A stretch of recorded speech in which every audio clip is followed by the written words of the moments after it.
Dinky the dolphin rose with the lark and worked every day in a big marine park. He'd jump through a hoop and flip over sticks, and crowds stood in line to applaud all his tricks. Orang-utan Jim was the boss of the show. Dinky was his, and he'd not let him go. Whilst Dinky did tricks, both clever and funny, Big Jim would sit back and count all his money. The hours were long. The water was cold. But Dinky leapt up every time he was told. Dinky's best trick was hitting a ball, which fell through a net that hung from a wall. And on Mondays, he wore on a piece of elastic a skirt round his middle of shiny red plastic. Each time Dinky leapt from the pool in an arc, he saw the warm ocean outside of the park. He wished he was out there. Oh, how he did wish, instead of performing for buckets of fish. Then one day, instead of catching the ball, Dinky kept going up over the wall. Orang-utan Jim beat his chest with a roar. That dolphin made money, and Jim wanted more.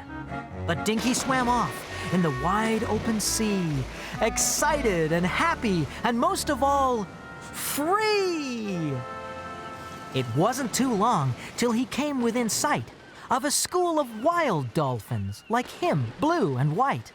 They circled round Dinky, just out of range, and pointed and whispered, "Oh my, he looks strange."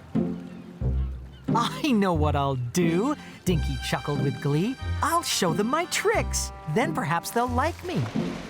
So he did his gymnastics, and how they did stare, as he ended up looping the loop in the air.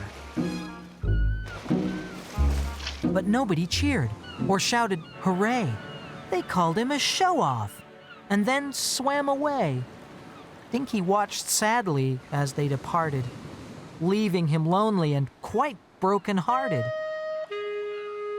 Then, just as he thought he'd go back to the park, he heard a loud scream. Then someone cried, "Shark!" Now, when sharks are hungry, their choppers go crunch. And this shark just wanted a dolphin for lunch. "Look out!" shouted Dinky. "A shark's on the loose!" At last, he thought, "my tricks are of use." Dinky shot forward in a brave sort of way.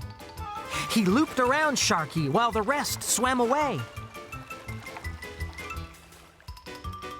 The shark snapped at Dinky as they chased round the reef, his tail only inches from Sharky's sharp teeth. But Dinky was clever and led the old shark to Orang-utan Jim's big marine park. Then, using the trick that he'd learnt with a ball, Dinky whacked Sharky up over the wall. Now the dolphins are happy to let Dinky stay. And I'm glad to report he's there to this day. He leads such a happy and free kind of life with a cute little dolphin, who now is his wife. While Sharky has learned to jump and catch fishes, with one eye on Jim, who would taste quite delicious.